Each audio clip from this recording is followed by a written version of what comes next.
Pemirsa, terima kasih masih bersama kami. Dua bocah kakak beradik ditemukan tewas tenggelam di salah satu kolam berenang.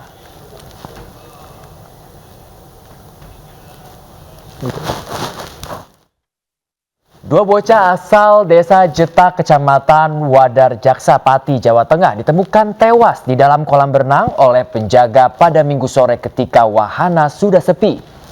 Kedua korban sempat dibawa ke rumah sakit, namun nyawa mereka tidak tertolong.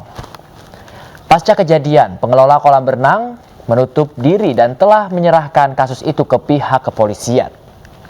Polisi menyebut kedua korban berusia 7 dan 8 tahun dan datang ke wahana bersama pamannya.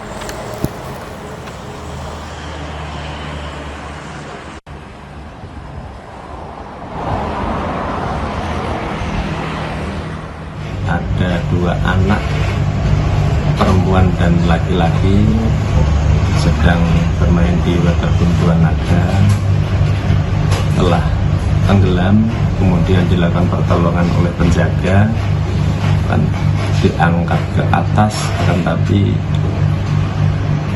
sudah tidak tertolong. Kemudian tindak lanjut dari pamannya kemudian dibawa ke rumah sakit pas tabib, di sana dinyatakan itu sudah keadaan meninggal dunia.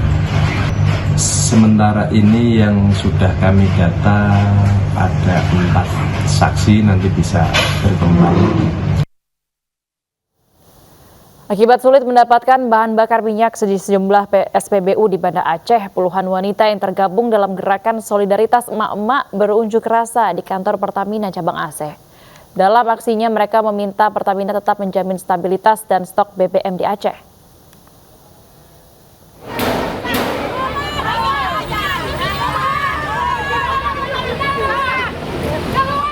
Puluhan emak-emak berbaju daster dengan membawa peralatan masak menggeruduk kantor Pertamina cabang Banda Aceh di Jalan Daud Bereh, Kecamatan Kota Alam, Kota Banda Aceh. Aksi ini dilakukan akibat sulitnya mendapatkan bahan bakar minyak di sejumlah SPBU di Kota Banda Aceh dalam 2 bulan terakhir. Bahkan untuk mengisi BBM, pemilik kendaraan terutama sopir angkot harus rela antri berjam-jam. Yang terjadi hari ini di Aceh, selain harganya mahal, tapi barangnya langka. Nggak ada barang, sering kehabisan minyak. Bahkan kita harus mengantri lama, panjang, sehingga menghabiskan waktu yang sangat lama. Apalagi di Maghrib misalnya, kita Aceh Nagro Syariah, tapi masyarakat kita mengantri tanpa sholat. Apakah itu dinamakan dengan syariah? Bagaimana kemudian pemerintah melihat dalam hal ini?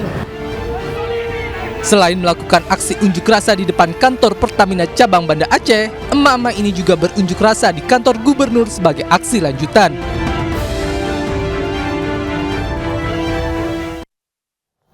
Pemirsa, PDI Perjuangan merayakan hari ulang tahun ke-50 di J-Expo Kebayoran, Jakarta. Namun dalam kesempatan itu Megawati tidak umumkan capres yang akan berlaga di Pilpres 2024 mendatang. Dicalonkan, orang ngono kok saiki nungguin, enggak ada urusan gue. Siapa calon presiden yang akan diusung PDI Perjuangan di Pilpres 2024 masih menjadi misteri. Ketua Umum PDI Perjuangan Megawati Soekarno Putri saat berpidato di HUT ke-50 yang digelar di J-Expo Kemayoran menyatakan bahwa calon presiden yang diusung di Pilpres 2024 nanti merupakan hak prerogatif dirinya. Lah kok lemes ya? Sing arep diumumke ibu sopo?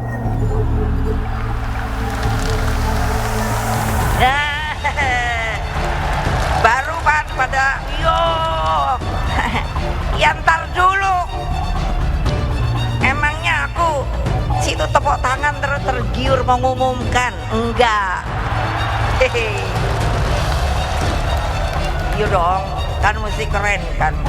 Kan saya ketua umum terpilih di Kongres Partai sebagai institusi tertinggi partai. Maka oleh Kongres Partai diberikanlah kepada ketua umum terpilih hak prerogatif untuk menentukan siapa yang akan dicalonkan.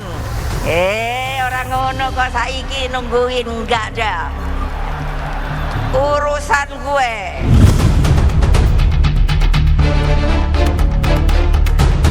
Saat ini muncul sejumlah nama kandidat kuat untuk menjadi capres dari PDI Perjuangan. Namun demikian, pengamat politik Pangisarwi berpandangan ketum PDIP belum umumkan karena bagian dari strategi dan menunggu momen yang tepat. Nah ini kan soal momentum waktunya yang saya memahami ya mungkin saja butuh kesabaran bagi kader-kader walaupun kemudian Bu Mega dipancing-pancing atau ada yang mau membuka ingin kasih dong kisi-kisinya yang ada di kantong Bu Mega ogah mau ngasih dulu kan gitu. Saya jangan dipancing-pancing gitu kan, yang sabar kan gitu. Diketahui HUT ke-50 PDI Perjuangan yang digelar di GXPO Kemayoran, Jakarta digelar tanpa kehadiran parpol lain. Megawati pun meminta maaf dan mengatakan HUT ke-50 digelar untuk konsolidasi internal PDI Perjuangan. Apakah ini sebagai sinyal PDI Perjuangan akan melangkah sendiri tanpa berkoalisi di Pilpres 2024? Tim Liputan iNews melaporkan. Ya pemirsa, jelang tahun politik, momen penting partai politik seperti ulang tahun ini menjadi hal yang menarik untuk dicermati. Seperti halnya ulang tahun partai berkuasa PDIP. Sebagai partai berkuasa yang satu-satunya sudah memiliki tiket untuk bertarung di kontestasi Pilpres 2024. Banyak yang menunggu siapa yang akan diusung. Nah, untuk membahas terkait siapa yang akan diusung, ini sudah bersama dengan kami Kang Panji Anugrah, peneliti dan dosen Pasca Sarjana Ilmu Politik UI. Halo Kang Panji, selamat pagi. Terima kasih telah bergabung bersama kami di iNews pagi hari ini. Iya, selamat Kang pagi, Panji. Mas Bayu, Mbak Baby. Selamat pagi Kang. Kang, kita lihat kemarin memang PDIP merayakan ulang tahunnya. Sekitar 2 jam lebih Bu Megawati pidato kemarin, tapi belum terlihat arah angin untuk pesta politik tahun 2024. Ini apakah disengaja? Karena kita ketahui memang PDIP adalah ruling party. Bagaimana menurut Kang Panji pandangannya? Iya, kalau membaca pidato yang disampaikan oleh Ibu Mega, saya kira memang sebagian besar isinya adalah mengenai konsolidasi internal di kalangan kader-kader PDIP. Dan terkait dengan pencapresan tentu ini yang ditunggu-tunggu banyak pihak ya, bagaimana Ibu Mega akan menyampaikan ini, tapi ternyata beliau belum menyampaikan juga. Saya kira ini mungkin bagian dari strategi yang dikembangkan oleh PDIP, menunggu waktu yang tepat dan menunggu hasil komunikasi dengan partai-partai politik yang lain. Tetapi secara psikologis sebetulnya kita juga bisa membaca sikap PDIP ini merupakan cerminan dari psikologi sebagai partai yang dominan sekarang di Indonesia. Karena bagaimanapun kalau secara elektoral kita memahami PDIP adalah satu-satunya partai yang bisa mengajukan kandidat calon presiden sendirian ya, tanpa berkoalisi sekalipun, dengan perolehan kursi dan suara yang cukup signifikan.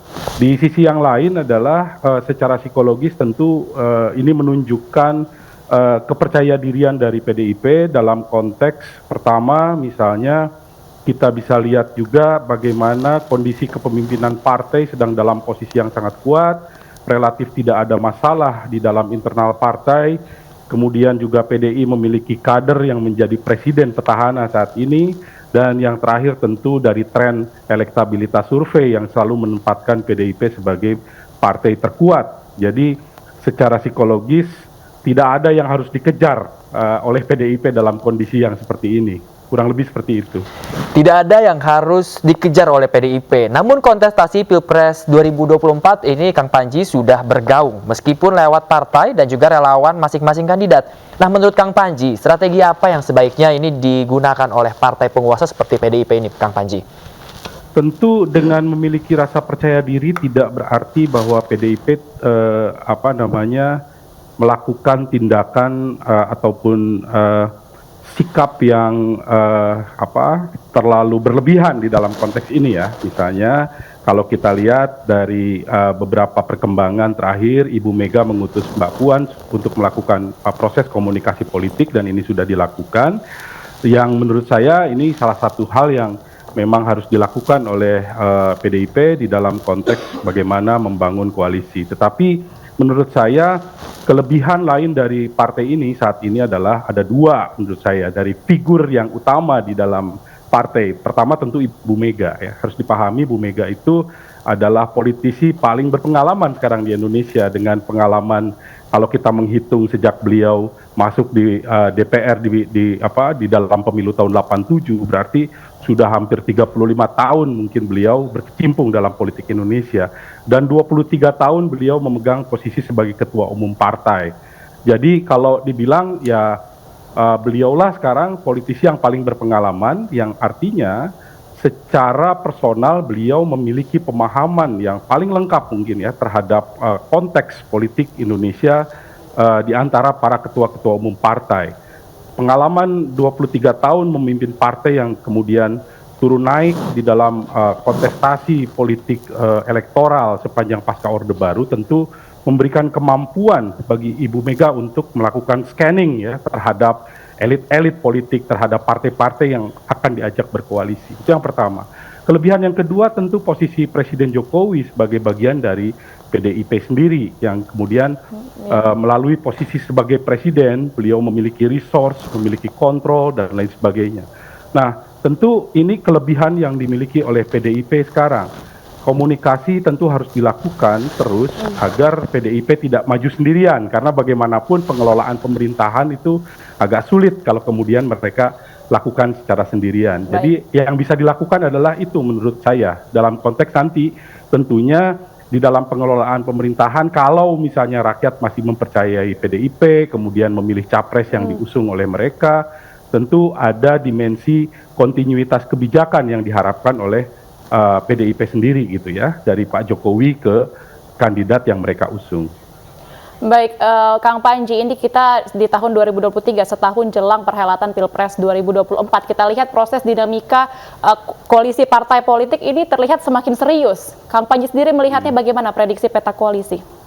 Peta koalisi saya kira walaupun memang di banyak aspek ini masih sangat cair ya, baru satu partai yang secara resmi mendeklar kandidat calon presiden yaitu Nasdem. Tetapi di dalam konteks perjalanan tahun ini kita tahu bahwa penutupan periode pencapresan itu di bulan November, tentu dinamika akan terjadi di tahun ini dan kemudian pergantian posisi partai di dalam mendukung calon dan lain sebagainya masih dimungkinkan ya, sangat cair. Tetapi yang menarik adalah dengan positioning yang sudah terjadi ya, dengan misalnya elektabilitas hasil survei dari kandidat-kandidat yang sudah ada, sebetulnya kita sudah bisa petakan. Secara matematis kan kalau misalnya 20% kursi, maka kemungkinan maksimal yang bisa maju adalah 4 kandidat ya, 4 kandidat lah katakanlah seperti itu. Maka dari kemungkinan itu kita bisa melihat misalnya kalau misalnya katakanlah koalisi yang dibangun oleh Nasdem, kemudian Demokrat dan PKS ini jadi, kemudian PKB dengan Gerindra, kemudian KIB, maka PDI juga bisa mengajukan calon. Ini kalau asumsi pada 4 poros, tetapi mungkin juga terjadi 3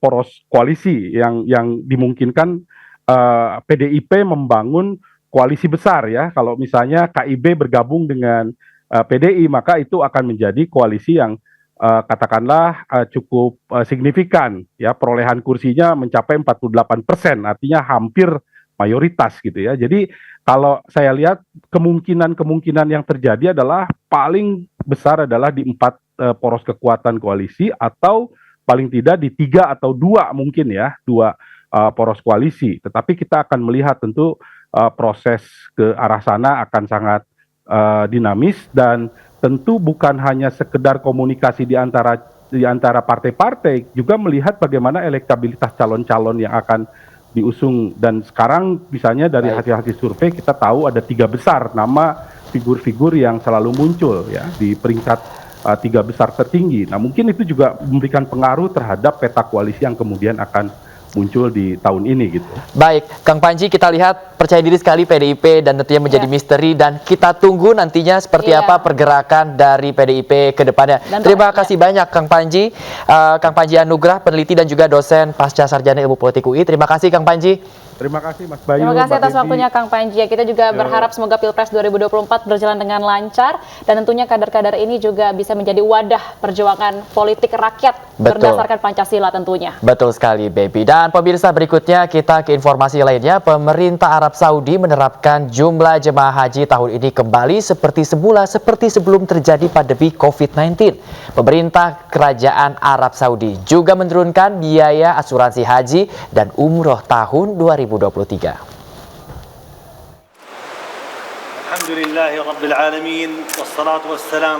Menteri Haji dan Umroh Arab Saudi Taufik Al-Rabiah menyampaikan bahwa jumlah jamaah musim haji 1444 Hijriah akan kembali semula seperti sebelum pandemi COVID-19 tanpa syarat atau batasan usia.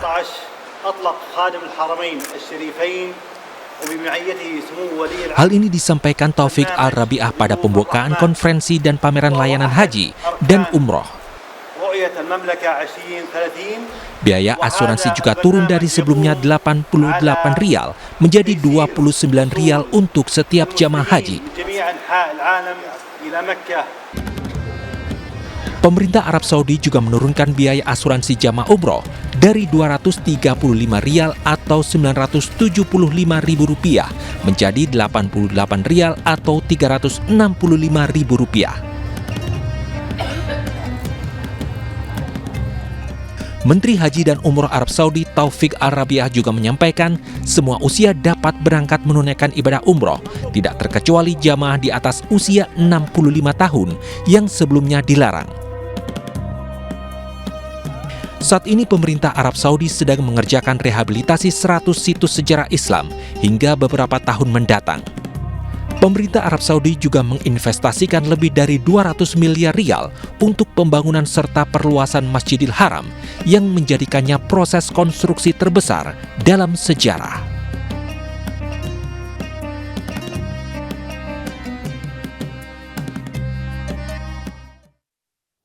Berbagai upaya dilakukan pemerintah untuk pemulihan ekonomi nasional pasca pandemi. B1 memperkirakan pertumbuhan ekonomi di 2023 akan tetap kuat di 4,5 hingga 5,3%.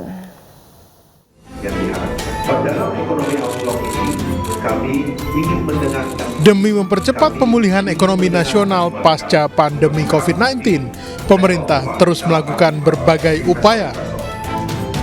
Selain penyediaan lapangan pekerjaan dengan berkolaborasi dengan pengusaha dan investor, akselerasi kebijakan serta alokasi pembangunan di sektor padat karya melalui transfer keuangan dana daerah atau TKDD dengan anggaran lebih dari 700 triliun rupiah juga telah dilakukan pemerintah. Himpunan Pengusaha Kami atau HIPKA menilai dorongan yang dilakukan pemerintah sudah tepat demi memulihkan ekonomi nasional.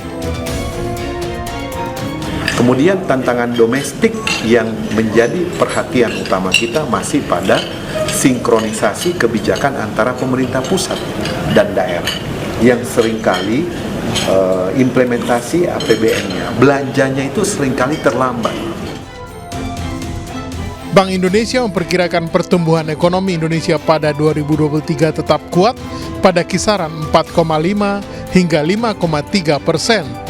Dan akan terus meningkat menjadi 4,7 hingga 5,5% pada 2024. Dari Jakarta Pusat, Rani Sanjaya, iNews melaporkan.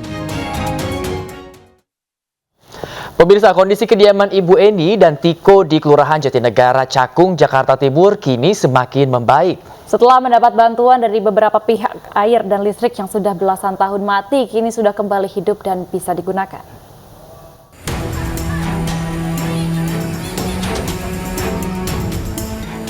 Pasca dibersihkan petugas penanggulangan kebakaran dan penyelamatan Gulkarmat Jakarta Timur dan PPSU, kondisi kediaman Ibu Eni dan Tiko semakin membaik. Hari ini, listrik prabayar pun telah dipasang di rumah Ibu Eni di Komplek PLN Klender, Cakung, Jakarta Timur. Bantuan listrik ini berasal dari seseorang yang tidak ingin disebutkan. Sementara sumber air yang mati selama belasan tahun kini terpasang pompa air yang merupakan bantuan dari seorang konten kreator. Dengan adanya kembali listrik dan air di rumah tersebut, warga berharap kondisi Ibu Eni membaik pasca menjalani perawatan di RSKD Durensawit. Warga juga terharu lantaran tak menyangka Tiko dan ibunya bisa hidup selama belasan tahun tanpa air dan listrik. Pompa sudah terpasang, tinggal memang kita pompa airnya biar sampai menjadi jernih ya, masih sering dipompa. Dan kita sudah ada pemasangan listrik juga ya hari ini, sehingga ada tiga titik lampu yang udah bisa menerangi malam ini. Ibu Eni saat ini masih menjalani perawatan di RSKD Durensawit, Jakarta Timur ditemani Tiko putranya. Rencananya 2 atau 3 minggu ke depan, Ibu Eni sudah diperbolehkan pulang.